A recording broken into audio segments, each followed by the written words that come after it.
No Jumper, coolest podcast in the world. And today we got one of my favorite up-and-coming artists, Smiley, in the building. How you feeling, man? Feeling good. Thank you, though, for actually saying that. One of your favorites. Oh, yeah. And, you know, I'm honored to actually be here because, like, this is big for me, too. It's, like, my biggest interview yet, so. Oh, hell yeah, man. Yeah. No, I appreciate it. I yesterday I was just driving around Hollywood just banging out to your Spotify. Mm-hmm. And it's very good vibes. Like, I'd only heard a couple songs, and I realized I wanted to do the interview. And then yesterday I was, like, really listening to more shit, and it's just, like, there's a certain energy to it that was really making me feel good whipping my car around in the streets. Oh, yeah, I appreciate that. So, you know, I'm about to drop the album, so there's bare new stuff coming for you guys. Right, for sure. Mm-hmm. So tell us a little bit about when you were a kid in Toronto, like your upbringing and everything like that. So when I was a kid, I was never, like, into music too. Like, I just like to listen to music, but I never, like, wanted to rap or anything. Like, it was just, like, I moved into, like, around my neighborhood at, like, probably 12. And then from there, I was just around all my guys and stuff. And then we're just, like, doing bad things, like, you know, bad kids, whatever. And I was in a French school. Mm-hmm. I was actually born in Montreal, right? And then I moved to Toronto at 3. And then I went to a French school, like, my whole life. That's my first language. And then, so, you know, I was doing good. And then when I moved to English school, because I was just like, this is too boring for me now. Like, French school is it's good, but it's just boring for me because Is there, like, a big cultural divide? Because, like, Canada is unique from America in that, like, a huge percentage of people speak French and English. But is there, like, a big cultural divide between people who can only speak one language where you were coming up? Nah, not really. So it was always, like, it was good the way it was. Like, it was mostly English, and then whoever spoke another language spoke English too. So it was always like, it was good. But in Montreal, where I was born, is like fully like French, mostly like. Right. So yeah. Because just to be honest, last night there's this YouTuber I watched named Trap Lord Ross, and he put out a video about basically shit in Toronto. Mm-hmm. So I just watched that last night, and I'm just saying, I didn't know Toronto was crazy like that, but that is one wild ass city. Like, what was on there? He's basically talking about a lot of the gang rivalries between all the different sections in the cities and all the crazy ass violence that's taking place between the opposing sides.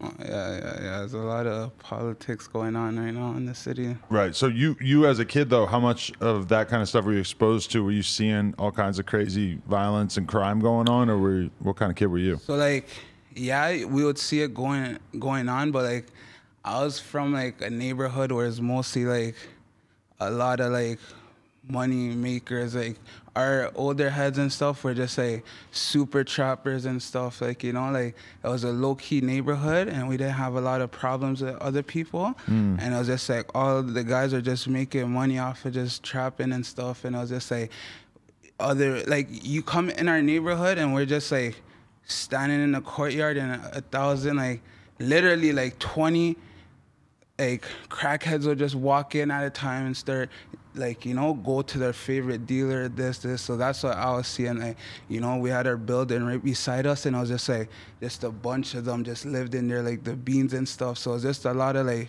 trap stuff going around. Like, so that's what I was, like, that's what I wanted, like, you know, the money and all that stuff. Right. So, like, that's why I grew up just seeing. Like, obviously we'll see the violence going on too, but, like, my people I looked up to are just into the trap and stuff, you know? So would you describe the area that you grew up in, would you describe it as being, like, really fucked up in the sense that, like, yeah, like you're just having this many crackheads around? Yeah, like, the dudes you're looking up to are getting rich, and then you got all these other people wasting away, right? Yeah, so it was kind of like, it was actually fucked up, because even when I was a kid too, me and my brother, my older brother, were like, he'll walk us to the basketball court, and then, like, as we're walking, he'll see, like, someone, like, shooting heroin on the street, just sitting down, and then, like, he'd get mad at them and, like, yo, why are you doing this around my brothers and stuff, like, you know? Wow. And, like, those are the things just we're seeing. It's like, holy, it's just crazy. That's crazy. What about your parents? Did they try to keep you away from that influence, or how much, like, what kind of kid were they trying to raise you to be?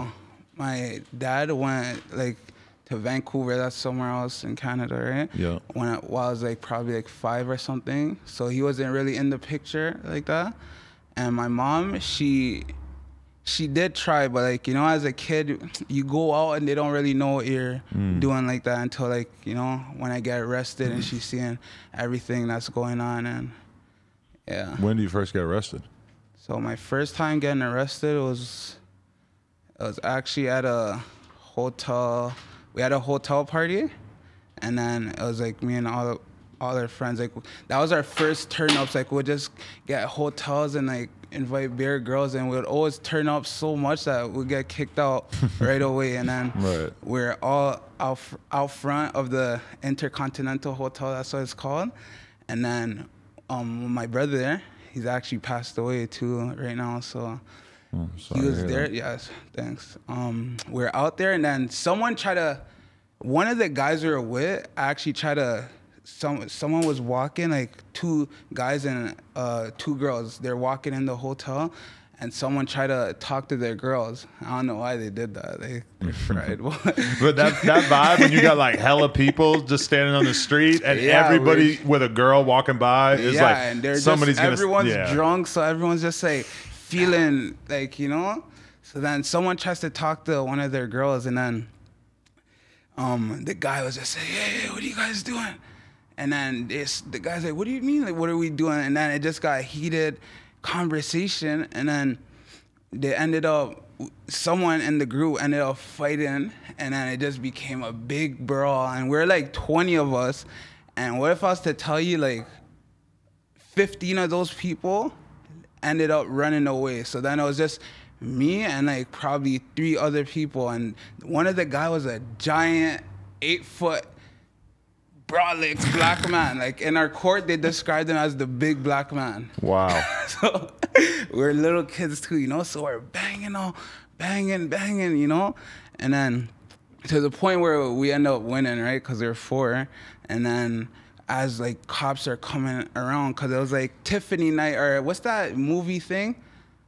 TIFF night, something like that. Something that goes on in Toronto where it's beer movie stars come somewhere and they block off beer movie streets. Festival type thing. Downtown. So cops are already in the neighborhood. So then we're just like, yo, let's cut, like, you know. And then we ended up leaving. Me and my brother were the last 2, the same one that passed away. We're running.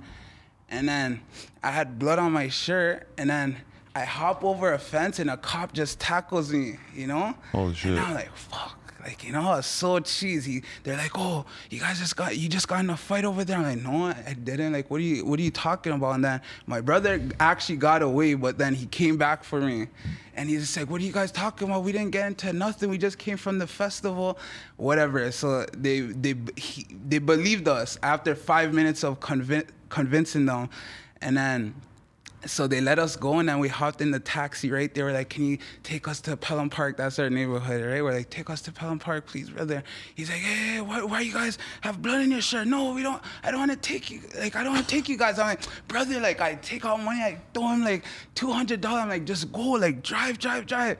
Out of nowhere, the cops just open our doors and drag us out, and then they just arrest us, and they're like they ended up getting the description from the front desk, and they came back for us, and then that was my first time getting arrested. Just like that, was so cheese. Like we could have left, we could have got away if the cab driver actually just went, but he was being a dick, you know? Oh my god, damn. So was that kind of thing sort of normal for you as a kid, like just getting into fistfights in the street and shit? Yeah, cause these guys, like they like to fight a lot too, like the people I was with, right? So it's just like. Yeah, I don't know why I was never into all that hype stuff like that, like, you know? I just wanted to get money and stay out of this shit, you know? Right, definitely. Yeah, so, I mean, there's a lot of different reasons why people might start hustling or whatever, and that's interesting to hear that you were, like, very focused on actually trying to get some paper and shit and not really focused on, like, when you hear about all these kids shooting each other and shit, it's just like, I wish I could explain to them that this is a waste of time and that you gotta like move on past this in life. That's the thing too, though. It's because the people they look up to, like, they're older heads, like that's what they're doing, like, you know. So it's just like, I was lucky to just have that. My neighborhood was just very much like trap stuff going on, you know? Right, definitely. So did you get locked up for that incident? So that since that was my first charge, they gave me bail like right away, like at the police station. I got out and then I was on curfew, 9 o'clock curfew, and then that's when it just went down south for me because like I was still breaching like after curfew, just doing a bunch of stuff, like, you know, just still making money, this, and then one time the neighborhood cops, they recognized me because like we dropped a song at this time too, like our first song was in a group, and then they knew how my face looked, so then right away the girl see me and she said, hey, like, aren't you on curfew? And I got arrested, and from there I got put on house arrest. And then it was just, yeah, like, you know, after that, after I got on house arrest, I was just like, fuck, I got bail again. And then now I'm in, so the way my neighborhood is courtyards, and then there's a building right here, and then we'll go in the building to like trap and stuff, like, you know, any trap house. There's like every floor is filled up with just trap houses, and there's like 20 floors. So then I would just, when I was on house arrest, I went in one of the traps, and then I would just stay in there. I would not leave because I'm like, I'm not going out there because I'm on house arrest, so I'm just gonna stay in here and run it up. So like, you know, we ran up one spot so hard that it got kicked in, and then when the cops came, the first guy, so take this in. So I'm about to use the washroom, but I'm like, this trap is dirty. I'm gonna go to the one downstairs because I don't want to use the washroom here. So then as soon as I come out, like, this is my first rookie mistake because I was young too. So I don't even look outside the peephole to see like if anyone's there or anything. So I had to go to the washroom. I opened the door, and then right away they're about to kick in the door with the thing, right? So I'm catching it right in motion. I open it, and they're just all right there, and we're just looking at each other like this, and I'm like, fuck, I try to close back the door, and they just run in. And then the first guy that was actually there too was the guy that checks on me on my house arrest to make sure I'm at home. Whoa. So we already knew, I'm like, fuck, I'm already gone. He knows I breached. So like they came in, and they started singing our songs and stuff. They're like, their first song, they're like, oh, it's Pelham Park nigga, they're too much. And then from there, they found stuff in the spot, and that was my first actual, like, you know. After that was done, I was like, fuck. Damn. So, and you were already putting out music at this point. Yeah, like my first song was out at this time. Right. My first song. How, like, you know, to a lot of people, it might seem kind of crazy, like promoting yourself on the internet while also really being in the streets and really selling drugs. Did you think about that at all? Or did you see this as like, okay, maybe if I start making music, then I won't have to sell drugs forever? So no, not at first. I didn't see it as like I was doing it for just fun and games, like, you know. It was never something serious. I felt like the street was my main focus, like that was the main goal that I thought, oh, this is how I'm gonna make it out. I never thought like the rap stuff was just like, I just did it because my friends wanted to do it. And like I was the least, we're in a group of like me, it was Ryder, homie, and like I was probably the least noticeable in the group. So like I never thought like, you know, what the heck? I'm just doing it because like we just went to the studio one day and we just dropped a song. They told me to hop on it. So, but you weren't thinking of yourself as being like the star. Yeah, you were just fucking around. Yeah, I was just like, fuck. I was getting so much hate. So I'm like, you know, what am I doing? What am I really doing? Were you rapping in a unique style at that time? I was rapping how I do now, but even worse. Like talking, just talking on the beat. Like I think it says a lot that you get so much hate, because what I think what you're doing is fucking brilliant. I think it's great. I think it's so fun and so melodic, and it sounds so good. And it reminds me of like, it kind of reminds me of McConan sometimes, just in terms of like the melody and shit.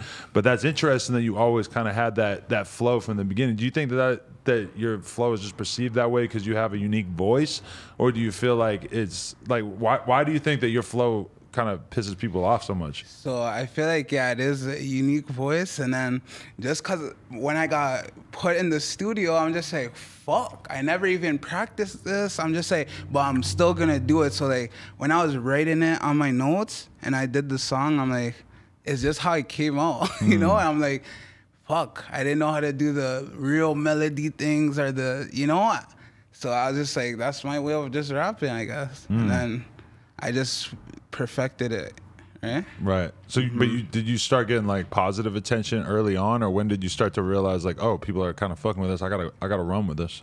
So where I got the positive was kind of that same song too, cause like our first song was kind of like a diss song to our ops, right? Oh, okay. So it's kind of. We did have a couple ops too, right? Yeah, exactly. You got no ops. So all of a sudden, the first diss song is a diss. So like, yo, it was a diss song, and looking back to it, hindsight, I'm like, the fuck did I do that? I don't even do that shit, like, you know. So I was just young, and at those point, I was like, out of like my group and stuff, I was actually a bad kid too. Just on like, I wanted the politics at that point. At that point in it's time, it's romantic. It's sexy. Like, oh, people hate me. People want to kill me. I want to kill them. It's just so cool. Like, I understand how kids think about it, especially because you were probably listening to like other sort of drill type artists from your area, not to mention Chicago or New York or all these places where you see dudes embroiled in warfare, right? Yeah. So then I got that respect just off of that strength of, this kid's just putting in that work. So, like, we want to hear what he has to say. But, like, out of the other two guys, they were more, like, the face guys. All the girls wanted them, like, you know? So they had that, like, But I was still there, like, you know, doing my thing. So they always wanted to hear what I had to say, too. Right. And then, And then after, we kept dropping music in groups.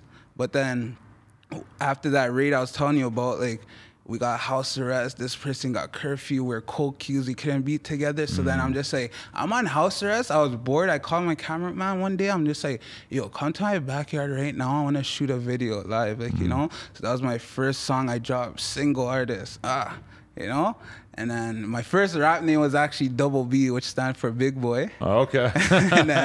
So that was my first. And then I'm just like, yo, I'm going to keep dropping singles right now because I can't be with these guys anyway. So I'm like, I'm not going to stop this shit right now. I have nothing else to do. So I'm like, I'm going to just keep doing this until we're back, like, no charges and stuff. We could be all together. And so did you end up having to do jail time from that situation? So for that exact situation, no. Because I was still YO at those times too, so they gave us like a program I had to do for probably like 2 weeks. That Trap Lord Ross video I was just talking about Toronto, that's one thing I got struck by is, wow, there's a lot of rappers beating crazy ass charges in Canada. Yeah. Out here it feels like people are just getting convicted left and right. Yeah, I know a lot of people be just beating these charges. I heard about somebody shooting somebody in front of like 60 people and having them all be eyewitnesses and still getting away with it in Canada too last night. So I was kind of blown away by that. It's crazy stuff. Yeah. But okay, so you're a youth offender still at that time, so you got off? Yeah, so I got off, and then after that, I probably got arrested one more time after that for like a drug trafficking thing, but I beat that too. And then the final one was I was at my house, and then my sister's boyfriend was there, and then he was in an investigation, like this project going on, and he was under investigation. And then we woke up one morning. I just shot a video the night before. It was called 9 on Me, and it was me and one of the guys in the group. And then the song is like 9 on me like Rondo, buying switching teams like Rondo. So, you know, I was just on my, like, you know, and then that same day, my younger brother, like, he's my age, 2 weeks younger, but he was like, yo, do you see all these black cars? Like, he's like, I swear those are undies and stuff, like, you know, but we weren't listening to him. We're just like, I don't know what you're talking about. We don't want to hear this right now. We're shooting a video, man. The fuck?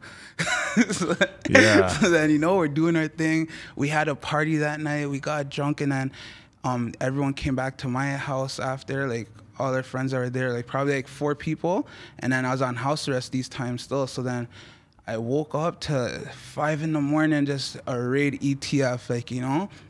They come in, dogs, all this stuff, flash grenades, all this shit. And then they're coming for him, basically. But just because the firearm was in my room and all this stuff, they're just like, we all get arrested. I got breach of probation, all this stuff. And then from that, I ended up having to do just like 2 months for that. 2 months, because I was YO still. Like, I was literally turning 18 in 2 weeks. Wow. So then, and I was gonna get off house arrest in 2 weeks. I was so cheesy. I'm like, bro, I was just about to get off house arrest. I was on house arrest, felt like my whole life. So I'm just like, I get this, and then like, I was just like, yo, I ended up just pleading guilty because everyone else, they tried to pinpoint it on the boyfriend, and I'm just like, he had a lot of other charges they were giving him already. So I'm just like, I just hugged my own charges quick, and then after that, they put me, I was supposed to go to YO jail, but when I was in the courts,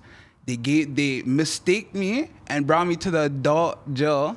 And then as I'm like, I'm not even supposed to be here. Like, what the heck are you guys? They're like, oh, well, you're going to have to talk to your lawyer and all this, or because here it says you're supposed to be here. I'm like, I was just in court, pled guilty to a youth offender, and they're saying I'm supposed to go to like this juvenile jail. So like, whatever. I didn't end up caring after because they brought me to like a range where it's just a bunch of my older heads from my neighborhood. So like, when I went there, I was living good, like, you know? I was just with guys that I never seen in a long time, and I was just like, I'd rather just do my 2 months here now anyways. So like, you know, after that, I was just like, yeah. So did you leave there with the mentality of, I'm going to stay the fuck out of trouble, or were you still kind of on the same shit? No, from there, so like during that little space time, we dropped my album and stuff, which was my first mixtape. Sorry, it was Buy or Buy.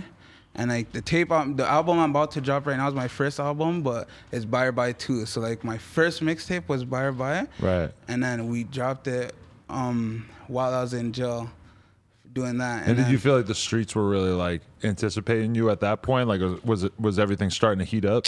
Yeah, like it was anticipation still, like, you know, but I felt like it didn't reach its peak yet, but like it was still like, yeah. So then we dropped the album, the mixtape, and then during that time, like it was bubbling up, and then it got the attention of Drake and stuff, and then he followed me on Instagram, and then that was their first like me knowing like, oh, this guy's listening. And actually no, before that was that same 9 on Me song, Boy Wonder. Right. Shout out Boy Wonder and Simon. Because I was just watching your interview with We Love Hip Hop, shout out to Freddie. And that was, I think, like over 2 years ago, and it was like when the clip had come out of Drake singing along to one of your songs in the club or some shit, but not like he hadn't fully reached out to you to work together or anything like that at that point? So I'm gonna tell you exactly how I we went got the whole timeline. All right, cool.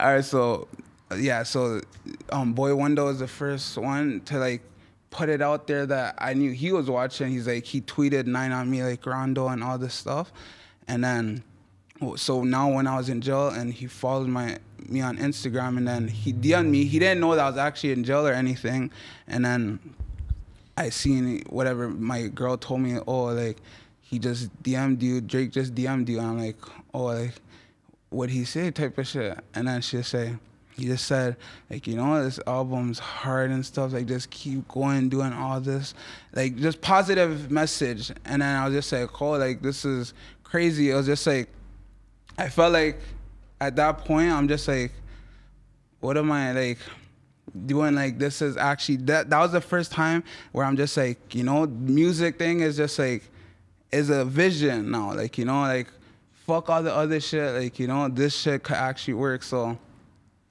I came out now and I'm just there like, I'm gonna take music serious, all this stuff. And then to the next thing Drake did was this, our mixtape, we dropped a Tape to Remember, like probably, I'm not good with the timeline, but it was probably like 2 months, 3 months or 4 months later after that tape.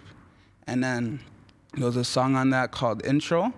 And then woke up one morning, 1,000 comments, like my Instagram just going crazy. I'm like, what the heck's going on? So then I go on my Instagram, and then he posted on his page, he's in the pool singing the song Intro. And then from there it was just, that was like a major push. Like that was crazy. So that was the next big thing, like, you know. Damn. So, but that must have been pretty mind blowing, because it's like, you know, there's different levels to like what you could possibly expect for yourself.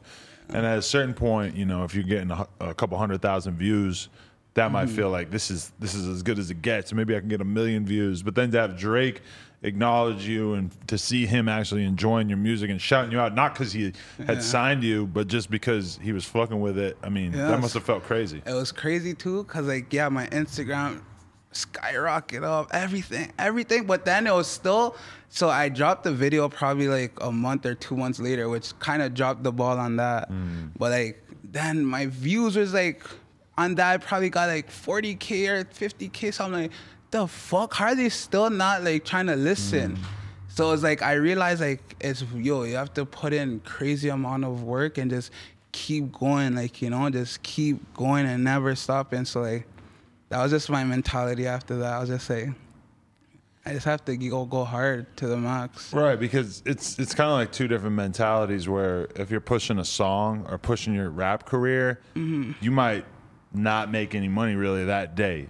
Whereas if you're selling drugs, you're making money every day, you know. But it's like you kind of have to convince yourself to put all your eggs in that basket and just push your music, whether it's going to clubs, performing at other people's shows, doing more music, doing music videos. You gotta like do all these little things that might not make you money immediately, but in the long run they'll be big, right? Yeah, for sure. And that was like my first rap check too that I seen was just like, yeah, that, you know, this makes sense. Had you not this makes fucking sense. Had you not seen anybody from your neighborhood make it, or anybody that on a more underground level? So yes, to me, they're always like those top-notch Nightmare, Blocka. Me growing up, just watching them was inspiring. I was just like they're doing their super thing, but they've never got to that level where it was just like where they want to be, like, you know. So it's just like growing up, it was very like I was like, holy, this is what's going on. Blocka's putting in that work, like, you know. He made like we shot a music video together, and we're just like I was looking up to him type of stuff, you know.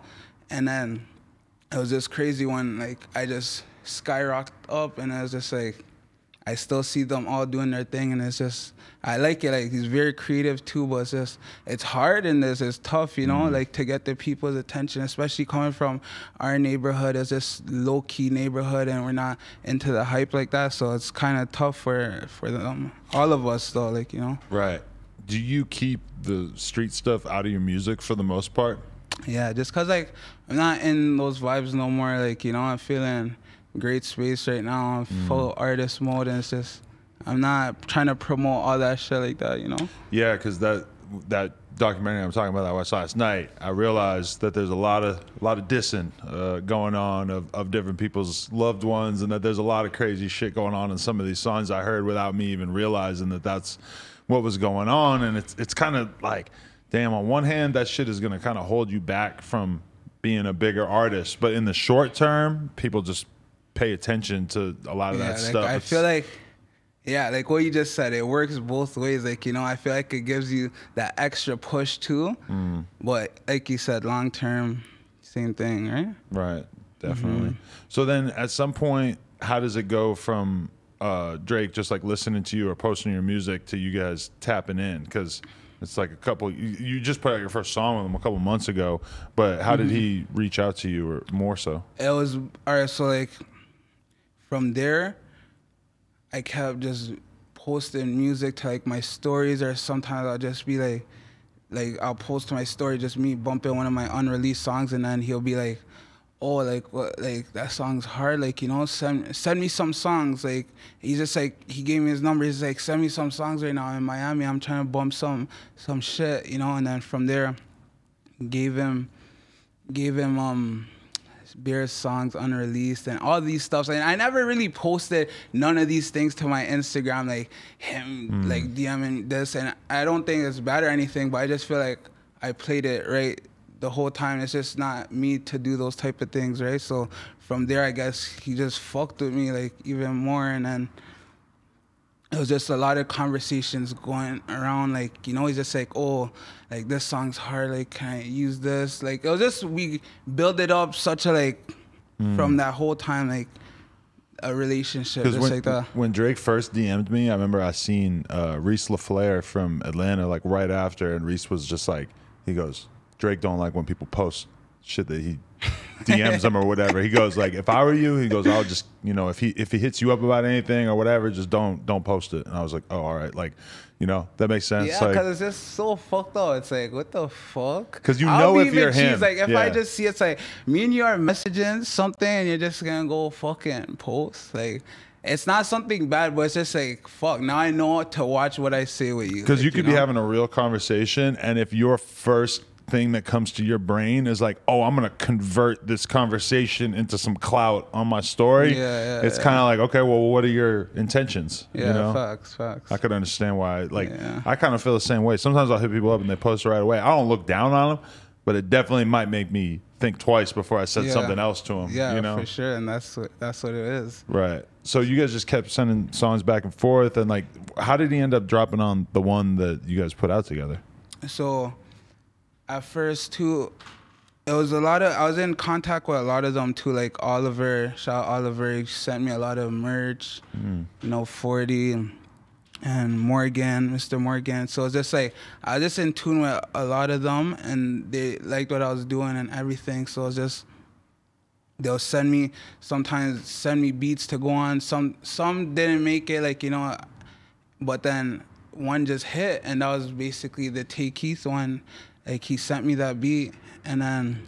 Did you feel like you did anything different than what you normally do on that beat? Because that, I mean, just the pace of that song, like everybody I played around, like I'm playing around my girl and my personal trainer this morning, and they both kind of like right away, like, you know, they started getting into it. So, like, yeah, but like all the new music I have right now is kind of like that faster tempo, and like probably just because what you heard on Spotify is like stuff from like a lot older shit. Yeah, like, you know, 2 years or something. So it's like a lot of my new stuff is like that, but that specific one is just like when he sent it to me, there was the hook on it already, his part. Oh, and so then, you already heard his before you rapped? Yeah. Okay. So then I'm just like, oh, Lee, like, this is a beat right here. Like, oh. So then I was in the car. I'm just like, I just freestyled that Prada and Gucci. I'm going to get that at the beginning. And I'm just like, yeah, like, you know, I wrote that part down. Like, when I go to the studio, I'm going to do that. So then I just got that. I knew for fact, like, it was a vibe. Like, even when I told my team and so, I'm like, this has to be there, like, you know?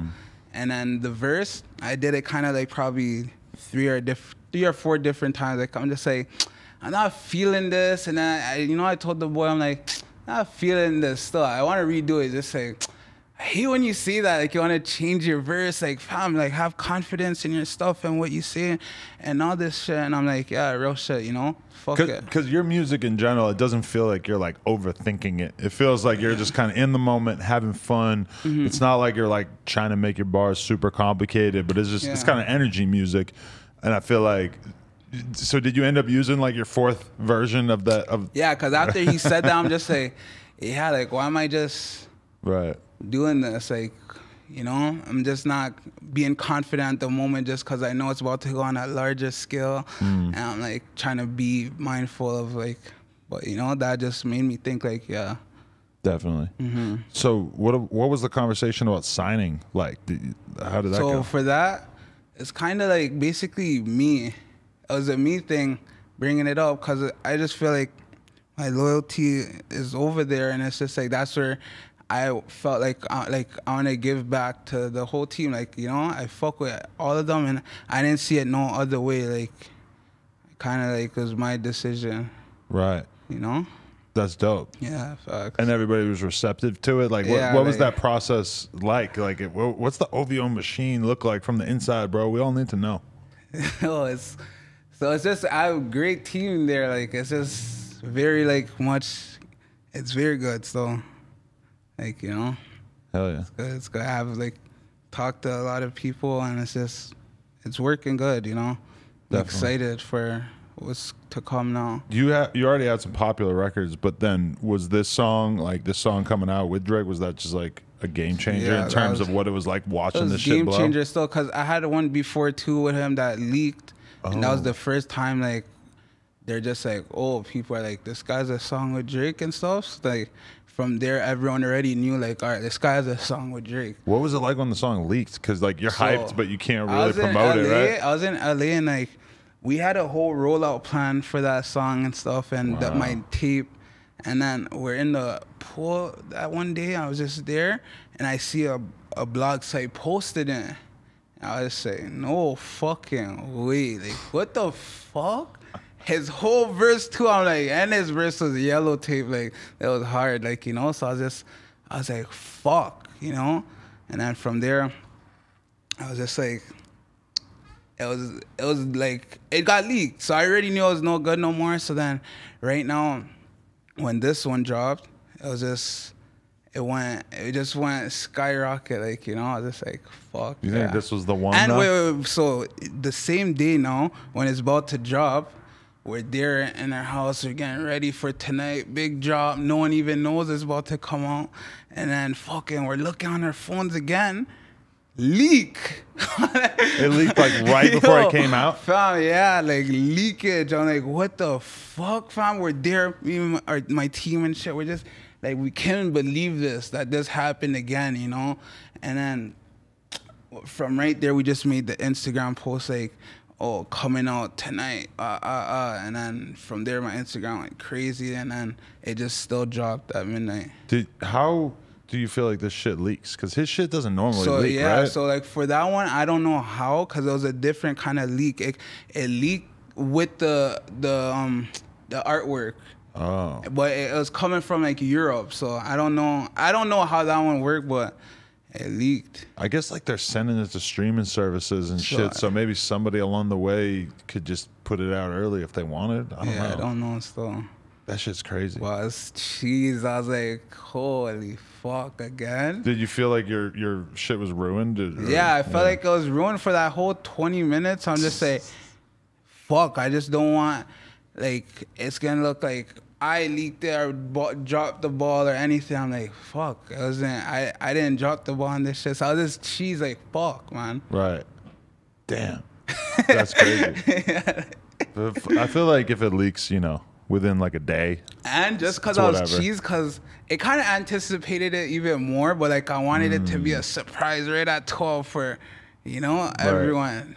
It must be crazy for, like, the people you grew up around to see you doing stuff like this, though. Like, how do you feel like they feel, especially given that you were literally like a criminal on the block in the trap house like a couple years ago? I feel like they love it, like they're inspired, you know, I inspire them and I make them want to really take it serious. And, like, yeah, like, I feel like even when they tell me certain things, like how much of, like, whoa, like, it's crazy what you're doing, all this, it motivates me even more, because it's like, yo, I'm really doing something that they can't believe. So it's just, I like going back to Toronto sometimes and feeling that different energy and, like, how they look at me now. Yeah. So it motivates me even more. 100%. Yeah, because, I mean, there's a lot of artists coming out of Toronto, but I feel like what's cool about your shit is that, at least in the music, you kind of have left, like, a lot of the bullshit behind, and it's like the music is happy and fun for the most part, motivational, energetic shit. And, you know, but you are somebody that's really from that environment and has really been through a whole bunch of shit.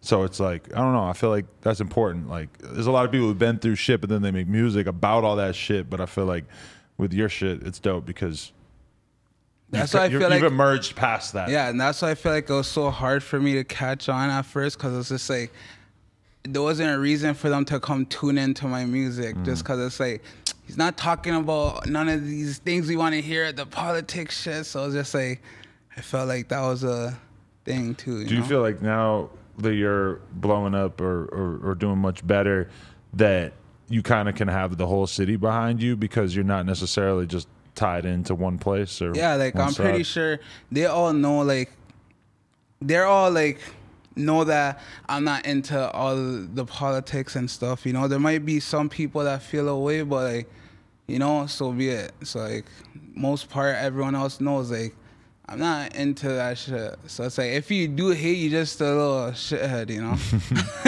So, but you said that you don't really go back that much. Like, where do you stay at now, or how has your life changed in terms of where you're living at now? So right now I stay in, like, Beverly Hills and stuff. Oh, nice. And how's that going? It's a different lifestyle. Yeah, for sure. Like, I could go fucking walk outside my house, walk up the hill, run, you know, feel good, not have to look back.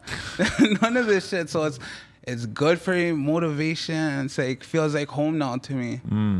It just feels like home. When I go back to Toronto, so much precautions I have to take. I move like this. I'm not on my social media like this a lot no more. When I'm like, so I just don't like the energy, but I just love to go see my family and everything, like, you know. Definitely.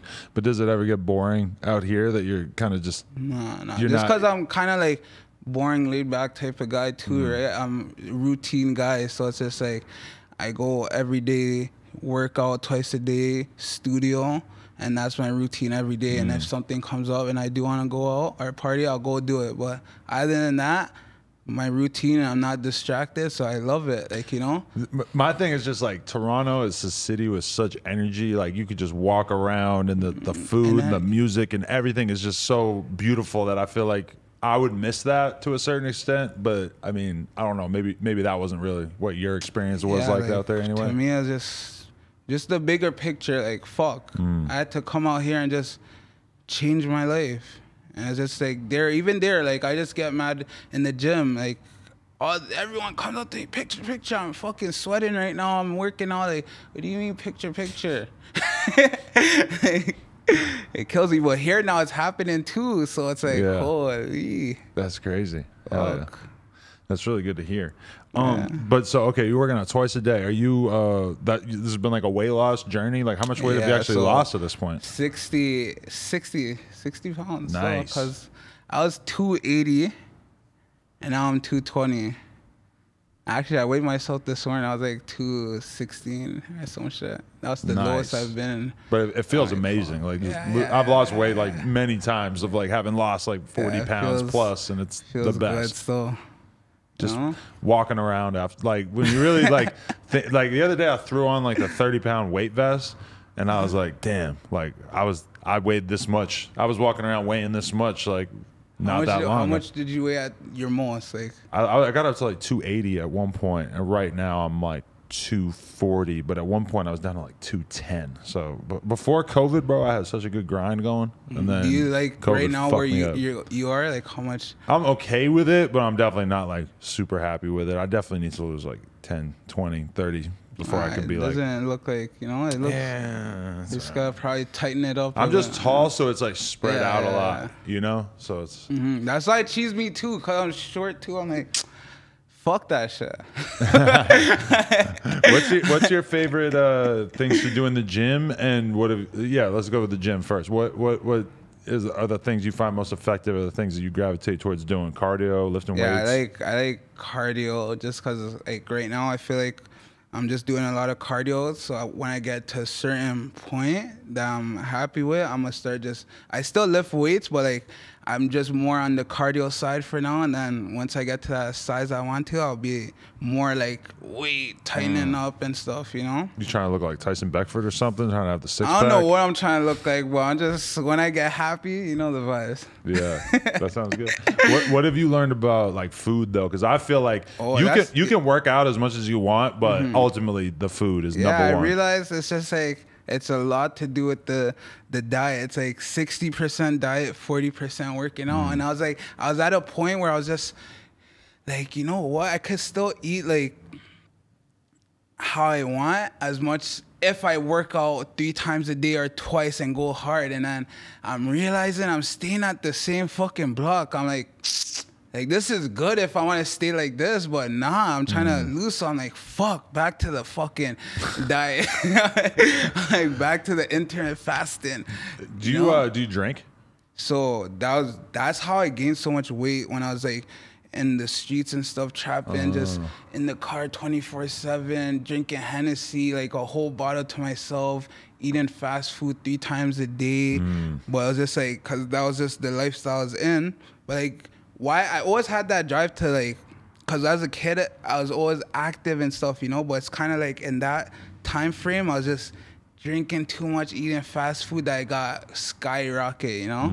And now I'm just like, now when I had time out here, I'm just like, that's not what I wanted. So now I'm gonna just work on it. But it was just hard at first, like no results. I was just like, fuck, I didn't understand. But as you keep doing something, you see what you have to do, and you see you know? Yeah, I mean, like losing. Because at some point where it was hard, like I had to go vegetarian mode. Oh, really? And that's where I seen the most results, eating once a day vegetarian mode, you know? Right. So it's crazy.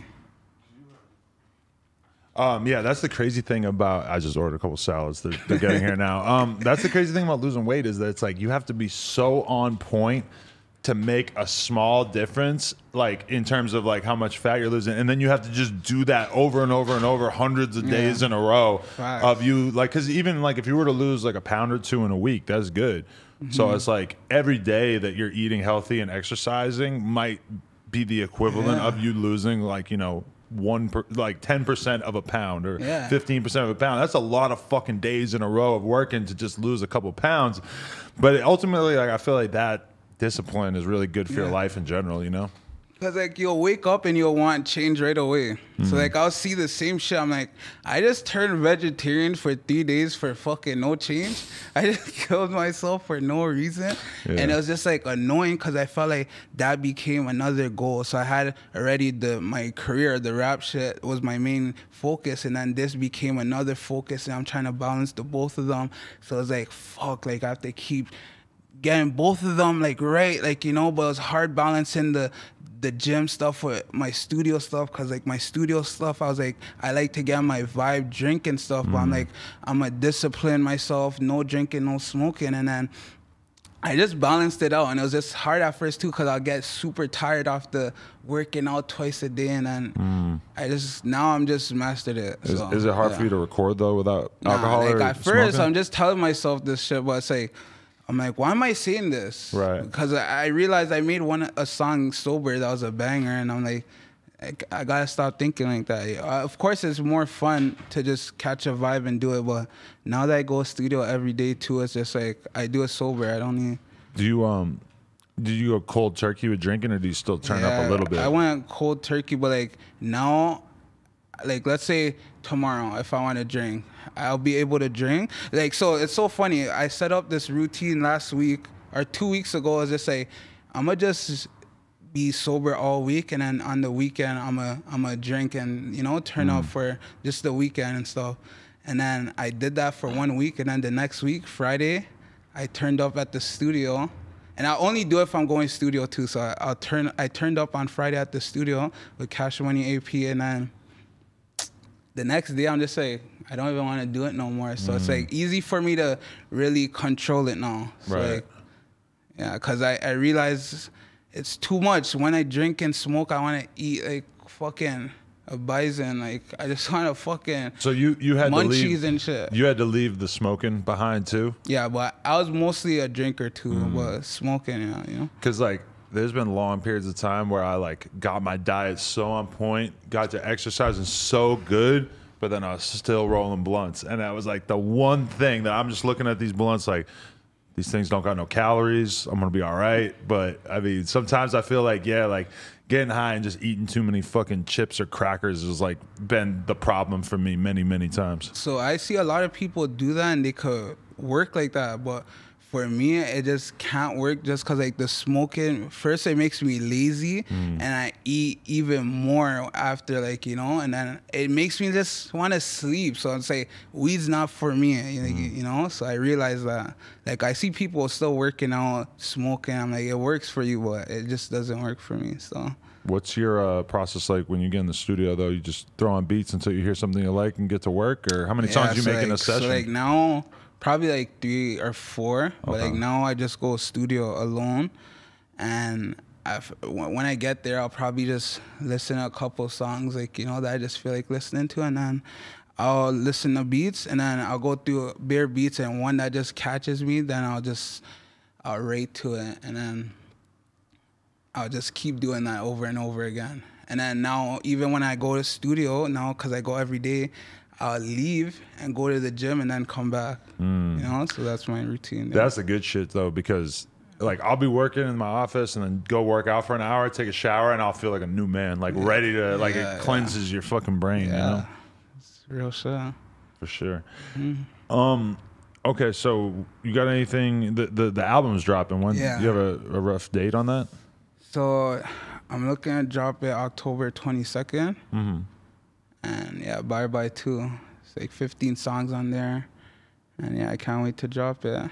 Definitely. I mean, I think it's pretty exciting because you're like a different image of what a Toronto youth could be like. You know, like you're bringing a totally different flavor, and I feel like you could be huge, and I feel like I like seeing the city embrace you and seeing people in general embrace you. Seeing the boy embrace you has been crazy to see. I appreciate you even seeing that because at first I'm just like, I wonder, because I actually listen to your interviews and everything I watch, and like, you know, even last night I was watching some interviews.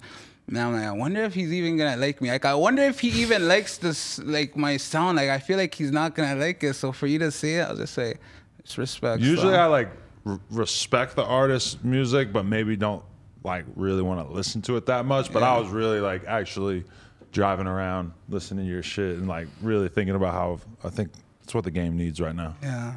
For sure. For sure. Appreciate you, man. Anybody you want to thank or any shout outs, anything like that? So I want to shout you guys all first. No Jumper, you know, everyone in here. Appreciate it. I want to shout out my team. I want to shout out the OVO team, my family, and all my friends and stuff. And, you know, just keep putting in work. You know, if you see someone could do it, you could do it too. So you just got to stay strong and keep going. And, yeah, a whole lot of L's by free MK shit, gang. For sure. Smiley. I know why they call you Smiley, because this guy's always smiling. I didn't even have to ask that one. All right, Smiley. Appreciate you, man. Much love. Thank you, brother. Much love. No Jumper, coolest podcast in the world. Check us out on YouTube, SoundCloud, iTunes, Patreon, OnlyFans, all that shit. Like, comment, subscribe. NoJumper.com if you want to support. You want any edible candy? Maybe I shouldn't tempt you too much because this will have you really stuck. All right. Well, hey, we tried. Thank you, though. Smiley. Appreciate you, man. Yeah.